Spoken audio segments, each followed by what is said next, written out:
दोस्ती का सही मतलब क्या है? दोस्ती जो इंसान और जंगल के सबसे बड़े जीव को जोड़ती है। कैसे, देखिए आगे। दयालु किसान रामू ने जंगल में फंसे एक छोटे हाथी रुद्र को बचाया और पाला। रुद्र बड़ा होकर रामू का सबसे अच्छा दोस्त और मददगार बन गया। वह खेत में काम करता और मुश्किल में रामू का साथ देता। एक दिन तूफान में रामू का घर टूट गया। रुद्र ने अपनी ताकत से गांव वालों के साथ घर बनाने में मदद की। उनकी दोस्ती गांव में एक मिसाल बन गई। इंसान और जानवर के बीच प्यार और वफादारी की अनोखी कहानी। कहानी का नाम बूढ़ा सारस और हड्डियों का रहस्य। एक शांत हरे भरे तालाब में एक बूढ़ा सारस रहता था। उस तालाब में रुद्र भी पानी पीने आता था। बूढ़ा सारस पहले वह मछलियाँ पकड़कर खाता था, लेकिन अब उम्र के कारण शिकार नहीं कर पाता। भूख ने उसे धूर्त बना दिया था। एक दिन बूढ़े सारस ने तालाब की मछलियों से कहा, मैंने सुना है कि पास का गांव एक बांध बना रहा है जिससे ये तालाब जल्द ही सूख जाएगा, लेकिन चिंता मत करो, मैं तुम सबको एक सुरक्षित तालाब में ले जाऊंगा। डर के कारण मछलियाँ मान गई। रोज वह एक मछली को साथ ले जाता और रास्ते में खा जाता। एक दिन केकड़े को शक हुआ। वह नन्हे रुद्र से मिला जो तालाब में पानी पीने आता था।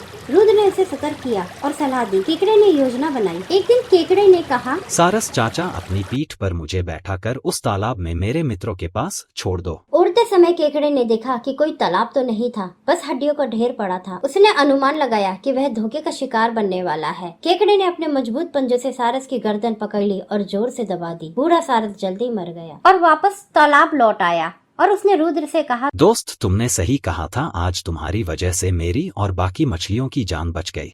रुद्र ने सुनाई बच्चों को कहानी। जैसे को तैसा, व्यापारी से धोखा, दुकानदार की चालाकी। एक शहर में एक मेहनती व्यापारी रहता था। उसका नाम रमेश था। उसका व्यापार पिछले कुछ समय से ठीक नहीं चल रहा था। परेशान होकर उसने फैसला लिया कि कुछ वक्त के लिए वह दूसरे शहर जाकर नए तरीकों से व्यापार की कोशिश करेगा। जाने से पहले उसने अपनी दुकान का कीमती तराजू एक करीबी दुकानदार के पास यह कहकर रखवा दिया, इसे संभाल कर रखना, लौट कर ले जाऊंगा। कई महीने बीत गए। रमेश ने कड़ी मेहनत और नई सोच से कारोबार में तरक्की हासिल की और फिर अपने शहर लौटा। जब वह दुकानदार के पास अपना तराजू लेने पहुंचा, तो दुकानदार ने टेढ़ी मुस्कान के साथ ये कहा, माफ कीजिए, तराजू तो चूहे खा गए। रमेश समझ गया कि उसके साथ धोखा हुआ है, पर उसने गुस्सा नहीं किया और वो घर वापस लौट आया।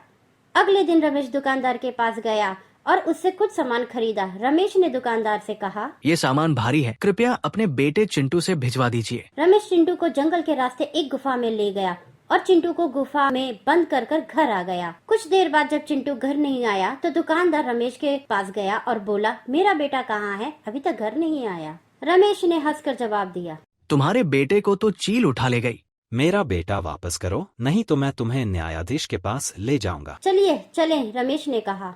इसने मेरे बेटे को गायब किया है और बहाना बना रहा है कि चील उठा ले गई। यह तो मजाक है, चील कैसे उठाएगी किसी को? अगर चूहे तराजू खा सकते हैं तो चील बच्चा क्यों नहीं उठा सकती? रमेश ने न्यायाधीश को सारी बात बता दी। यह स्पष्ट है कि दुकानदार ने रमेश का तराजू हड़प लिया था। जब उसने झूठ कहा तो रमेश ने बस वही तर्क पलट कर दिया। अब रमेश को तराजू लौटाइए और अपना पुत्र वापस पाइए। दुकानदार शर्मिंदा होता है और तराजू लेने दुकान चला जाता है।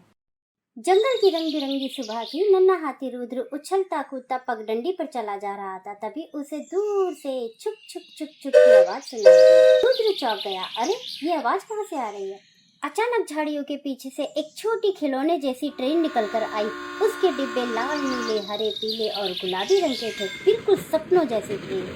रुद्र खुशी से उछल पड़ा, मैं भी इस ट्रेन में बैठूंगा। ट्रेन रुकती है और रुद्र फौरन इंजन पर चढ़ जाता है। फिर एक एक करके उसके दोस्त भी आ जाते हैं। खरगोश, बंदर, तोता, गिलहरी और नन्हा शेर सब अपने अपने रंग बिरंगे डब्बों में बैठ जाते हैं। फिर क्या, ट्रेन छुक छुक छुक करती जंगल से गोल मोल घूमने लगती और रुद्र के सभी दोस्त गाना गाने लगते हैं। तो दोस्तों, इससे हमें ये सीख मिलती है, दोस्ती की सवारी सबसे प्यारी। जब दोस्त साथ हो, हर सफर मस्ती भरा हो जाता है। मिलकर चलना सबसे बड़ी ताकत है। खुशियाँ बांटने से बढ़ती है। सच्चे दोस्त साथ निभाते हैं, सफर में भी और मुश्किल में भी। अगर आप चाहते हैं कि आपके बच्चों तक अच्छी सीख पहुंचे तो रुद्र एलिफेंट को लाइक सब्सक्राइब करें।